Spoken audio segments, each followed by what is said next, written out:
warahmatullahi wabarakatuh. Bismillahirrahmanirrahim. Alhamdulillahirabbil alamin. Allahumma shalli ala sayyidina Muhammad wa ala ali sayyidina Muhammad. Hadirnya saya pada hari ini ialah untuk memenuhi tugas mata kuliah kewarganegaraan. Sebelumnya saya akan memperkenalkan diri saya. Perkenalkan, nama saya Anissa, prodi PGMI dengan nomor NIM 12382323. Dosen pengampu Jupri Hardianto Zulpan SHMH. Baiklah, di sini saya akan membacakan materi yang berjudul pemahaman demokrasi konteks Indonesia. Sebenarnya konsep demokrasi itu tidak pernah terlepas daripada negara. Karena apa? Karena tempatnya demokrasi itu sendiri adalah suatu negara.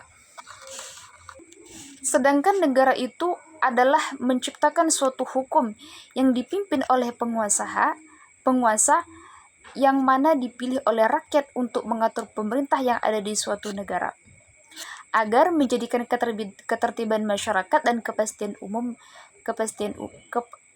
hukum. Demokrasi dan negara hukum adalah konsepsi yang saling berkaitan, karena suatu negara yang menganut sistem demokrasi tidak akan terlepas daripada hukum. Istilah demokrasi ini berasal dari bahasa Yunani, yaitu demos yang berarti rakyat dan kratos yang berarti memerintah atau pemerintah. Di sini ada beberapa pendapat menurut para ahli. Yang pertama itu menurut Kancoro Probonoto. Demokrasi adalah sebuah sistem pemerintah di mana rakyat ikut berpartisipasi aktif dalam pemerintahan negara. Yang kedua menurut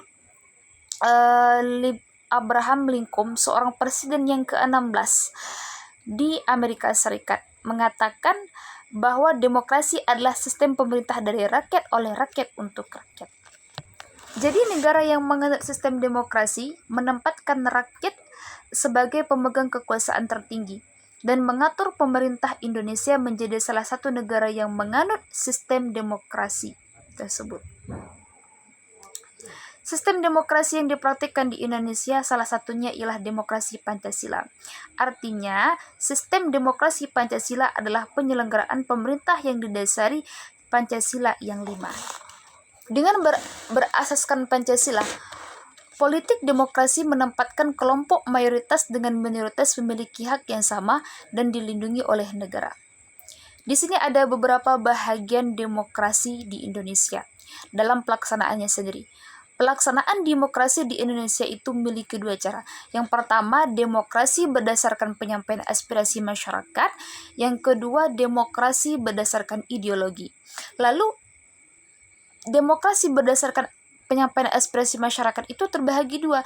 Ada namanya demokrasi secara langsung, ada namanya demokrasi secara tidak langsung.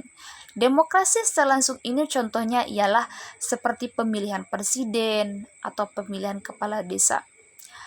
Demokrasi secara tidak langsung ini contohnya ialah menyampaikan amanat ialah lembaga perwakilan rakyat yang bertugas menyampaikan amanat dan aspirasi rakyat. Di Indonesia adanya Dewan Perwakilan atau DPR, MPR, DPR, DPRD.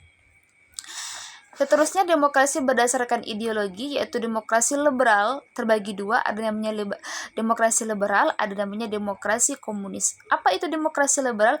Demokrasi liberal itu ialah demokrasi yang dilandas dengan pemahaman kebebasan individu dalam mengabaikan kepentingan umum. Contohnya di Amerika Serikat. Dan demokrasi komunis itu ialah demokrasi yang mementingkan kepentingan umum negara dan mengabaikan kepentingan individu dan menekankan kualitivitas seperti negara Cina dan Vietnam. Lalu, apakah boleh kita menerapkan demokrasi dalam Islam? Sangat boleh. Karena ada satu ulama namanya Al-Imam Mawardi, pengarang kitab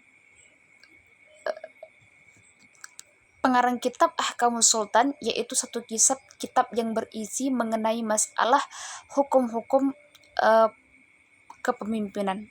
Di situ ada satu pertanyaan, bagaimana cara kita untuk memilih pemimpin?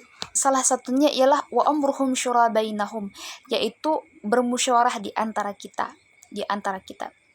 Jadi di sini ada ada kaitannya dengan demokrasi Pancasila. Maknanya di situ ada memiliki makna permusyawarahan. Berarti ada kaitan antara demokrasi dengan agama Islam. Mungkin hanya itu yang dapat saya sampaikan, kurang dan lebihnya saya maafkan. Akhirul kalam, syukran kesiran ala ihtimamikum. Assalamualaikum warahmatullahi wabarakatuh.